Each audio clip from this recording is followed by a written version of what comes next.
really appreciate your leadership and taking the time to do this interview with us today. Thank you for being here. I'm happy to be here. Thank you. As always, we'd like to begin by acknowledging the original stewards of the various lands that we are on, as well as our ancestors and those who toiled without compassion or compensation. We want to acknowledge our elders and community stewards whose shoulders that we continue to stand on as we build and share and learn together for our collective liberation. So again, thank you for being here, Sope. Can you go ahead and tell us about the origins of the work that you do right now, a little background for context related to the current community initiatives that you take on? Sure, I'd be happy to. So I got involved I work for Co-operatives and Mutuals Canada, which is a national apex organization for cooperatives across Canada, and is a leader and a convener of all things that are related to the cooperative movement here in Canada. And we also have a connection with the International Cooperative Alliance, which is a much larger and global cooperative organization that has a global reach. So I kind of got my start with the cooperative movement. I was actually overseas. My background, a little bit about my background is that I am an international development specialist. And I was working in the country of Ecuador, and I was working with women who were artisans that made crafts and jewelry.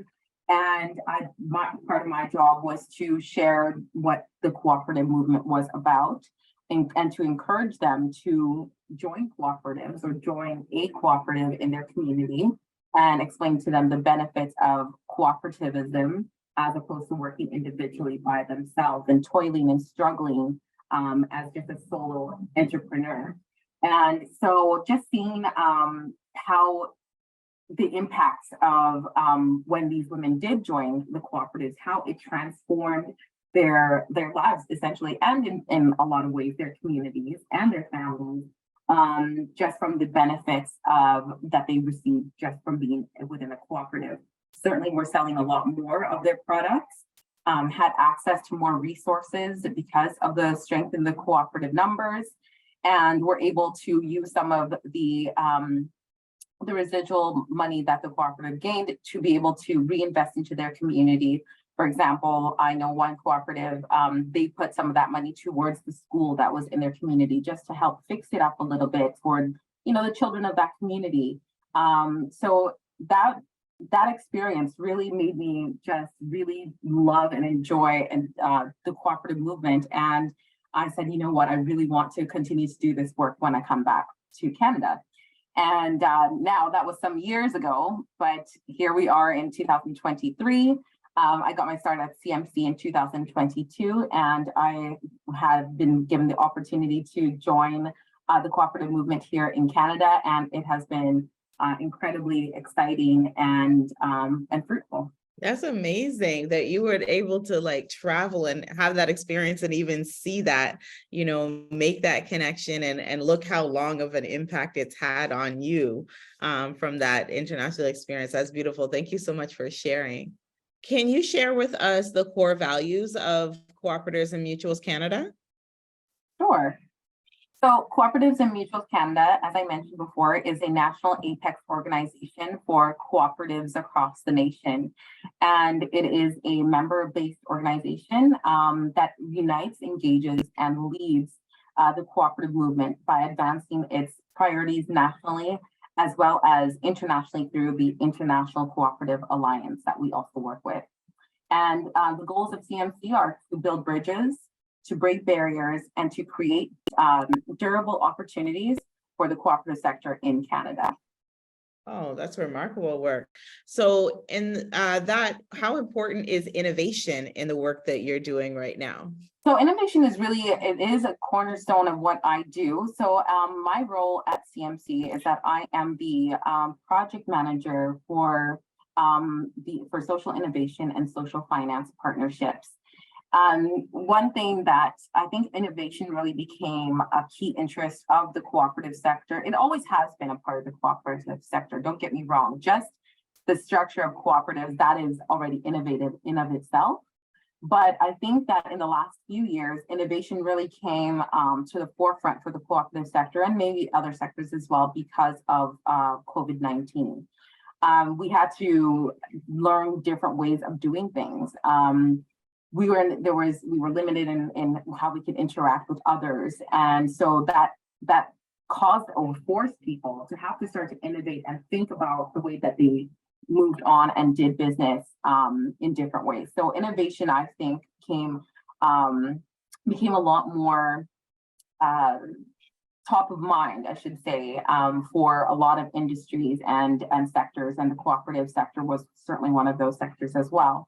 One thing that really happened post-COVID was that, unfortunately, a lot of people who were sole proprietorships unfortunately had to close the doors of their businesses, whereas cooperatives, because they are collectively owned, were able to sustain themselves and to thrive during a time when a lot of businesses were unable to. And so out of COVID-19 and those aftershocks and the effects, there started to become a little bit of a movement or a push from the cooperative sector to help other struggling businesses to say, hey, there is a different business model that you could actually look at, which is by converting your business into a cooperative. There are tons of benefits of becoming a cooperative, but certainly, in order to, if you're looking to, for sustainability, longevity of your business, this is probably a better model that you should look at. So that's something that I would say that was a little bit of innovation there, where the cooperative sector, cooperative developers, people who work within the cooperative sector started to share this information with other businesses and say, you know what, it might be a better option for you to actually convert your sole proprietorship business into a cooperative, and we can guide you or connect you with folks that can help you to do this. Yes, innovation definitely was something that it really became top of mind for our sector, particularly post COVID-19. So just looking at different ways of doing things, and so through the Investment Readiness Program, which is a large part of my portfolio, we were sharing information about the Investment Readiness Program, as well as the Sustainable Finance Fund, which was launched, I believe, at the end of May, and telling cooperatives and other social purpose organizations that, you know what, the government would like to support you in building social enterprises within your businesses, so that within your organization, so that you can have some sort of create some sustainability within your business by having a self-generating mechanism to make money. We know that a lot of social purpose organizations rely heavily on grant money. That is not a sustainable model, of course. Governments can change and funding can be slashed or significantly reduced.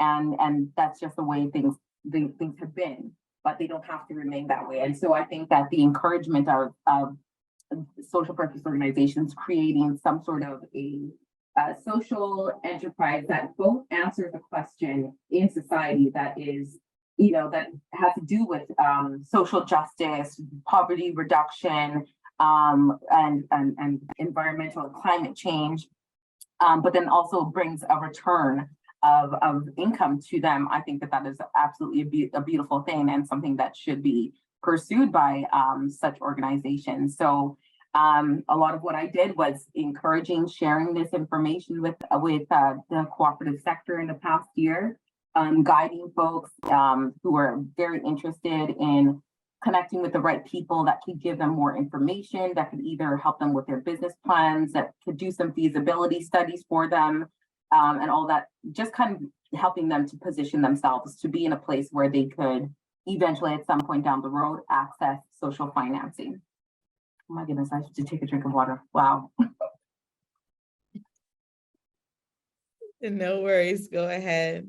But yeah, that's great to see cooperatives at the forefront of that sense of innovation, like you said, to be able to not only survive through the COVID-19 crisis, but thrive. It's remarkable to, that alone is something to really consider in the cooperative sector that maybe we haven't before. So thank you for sharing all those details. And dare I ask, what inspires you most about the work that you do now? Well, that is really, this is a loaded and interesting question, and it's one that I can answer honestly now. So unfortunately, the Investment Readiness Program it appears to be going away. There does not seem to be another iteration of this program, which is quite unfortunate. I have advocated for it to stay around, and as have other partners and colleagues in the ecosystem. So at this point, we are unsure if it is going to be renewed. But as someone who has to take care of herself, I started to look for new opportunities, but definitely wanted to stay in the area of innovation. This past year has been so exciting for me to just see what some of the cooperatives who did receive money from the Investment Readiness Program, just to see what they created. It's incredibly exciting. And one of the things that we're doing this summer is we're doing some storytelling. Myself and some of my comms colleagues, we have already interviewed 2 cooperatives and are going to be sharing their stories soon. And we're going to do a few more just because it's extremely exciting to hear and see what people have dreamt of, conceived, and implemented. So I was so encouraged and found it very fascinating to work with people who are innovating, and I knew that I wanted to stay in this area. So recently, I accepted a position as the director of the innovation lab of an organization called CASE. And so I get the opportunity to continue to do the work that I have really enjoyed and love.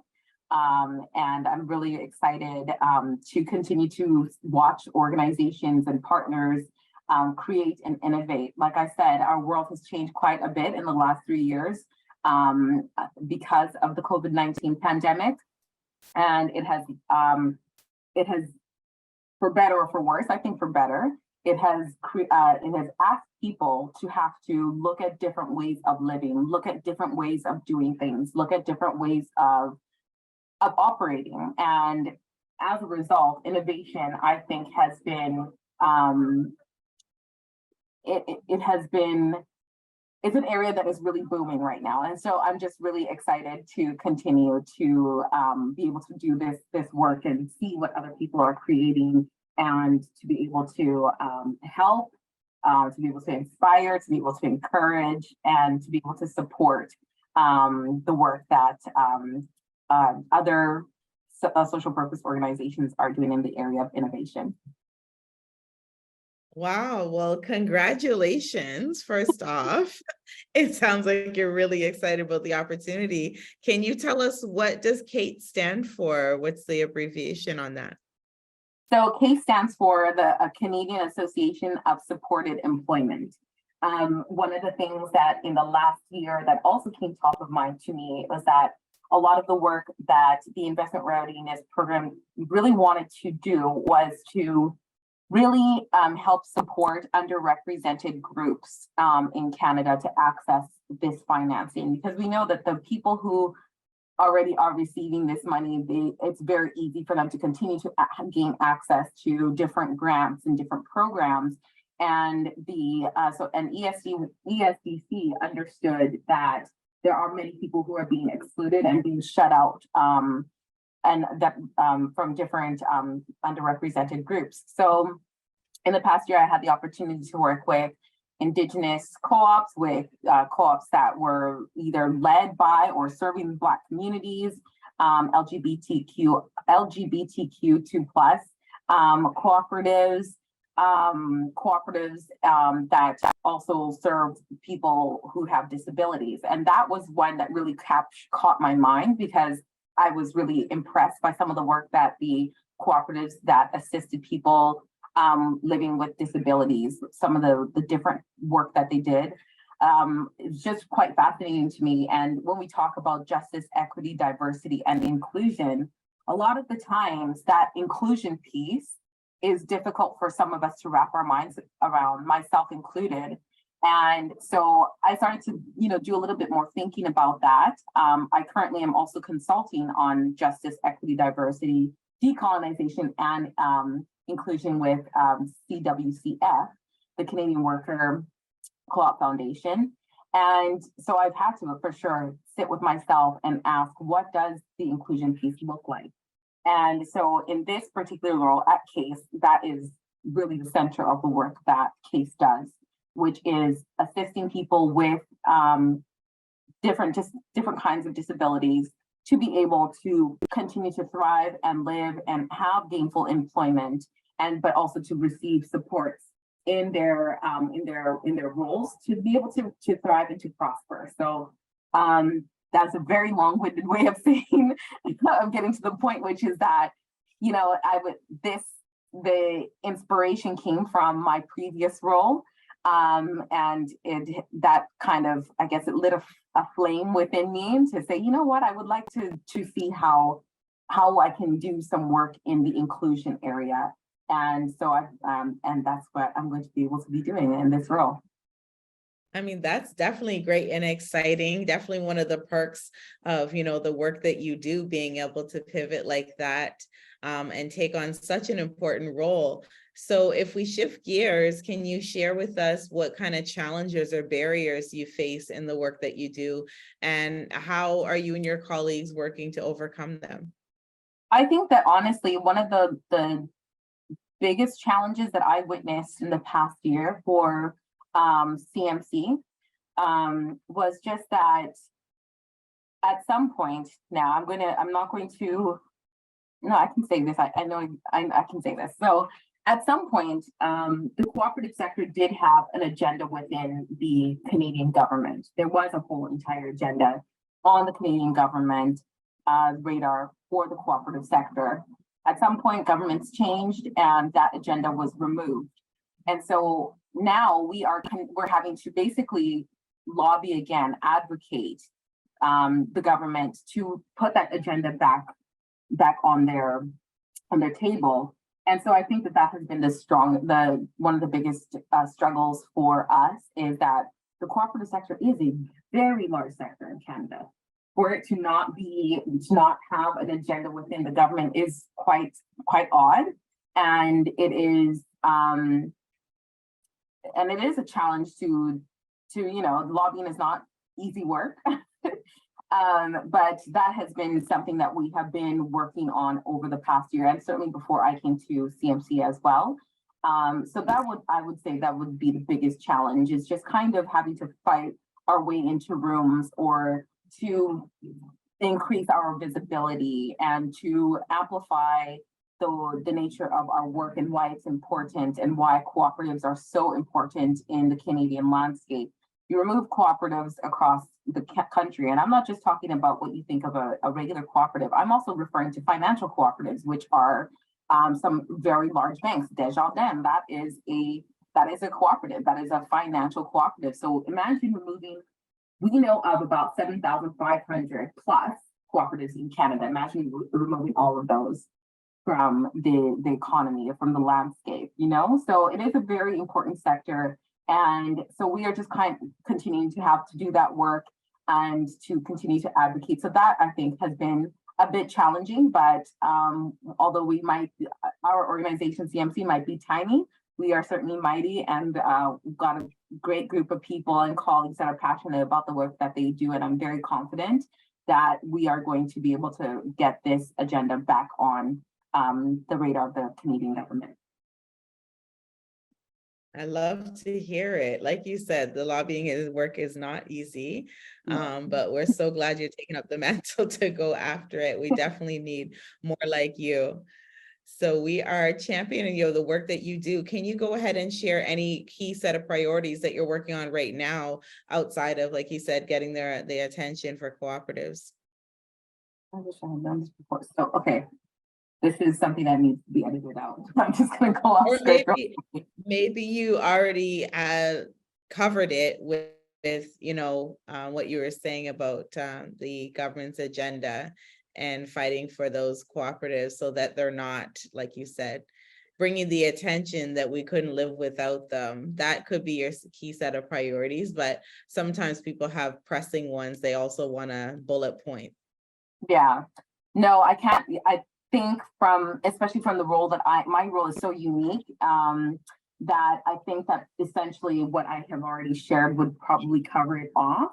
But key priorities, let me just, I will answer that question though. So some of the key priorities that Cooperatives and Mutuals Canada are working towards is certainly, of course, increasing our membership.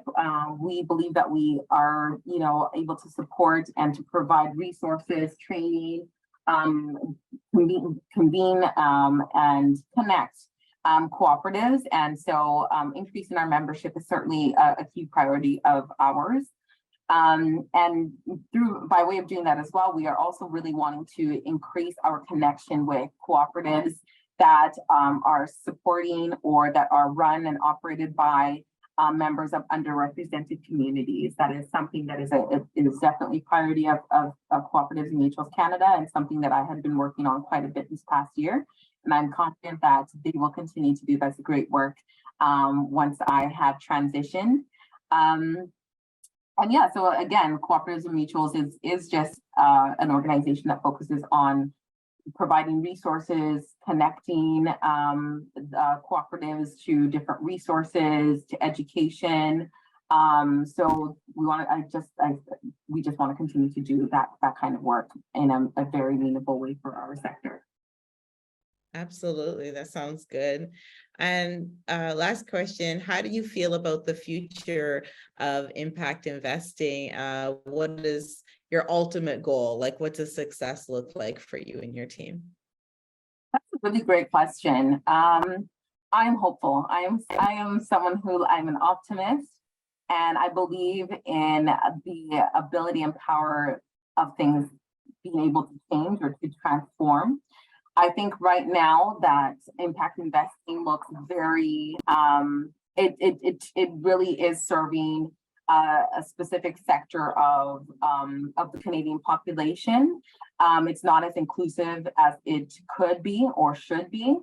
And so I think that the future of impact investing is going to require a lot of diversification, both from people who are receiving investment dollars as well as those who are fund managers. All of it has to change in order to be reflective of the Canadian population. This is a very diverse country, and I don't think that impact investment, I don't think that it's reflective of what the Canadian population looks like. And so for me, success looks like the sector ends up looking like a reflection of the Canadian population. I want to see people of color in those areas. I want to see Indigenous leaders in those areas. I want to see Asian leaders and business owners in those areas as well. I want to see women. I want to see the LGBTQ2+ community. It just needs to be a lot more reflective of. It needs to look like a mirror of what the Canadian population looks like in order for there to be any. That is my hope for the future of impact investment in Canada. That is truly my hope. I'll leave it at that. I don't think anyone would argue with you there. Definitely needs to reflect the population. So for not only being here, but the phenomenal work that you do and you continue to do. I'm so glad to hear that you're, like I said, ahead of the innovation for cooperatives. We just want to close the way that we began the interview by acknowledging the original stewards of the various lands we are on. We want to acknowledge our ancestors and those who toiled without compassion or compensation, and all of our elders and community stewards whose shoulders we continue to stand on as we build and share and learn together for our collective liberation. So Sope, thank you once again for taking the time to do the interview, and thank you to our viewers and listeners. Thank you so much for having me.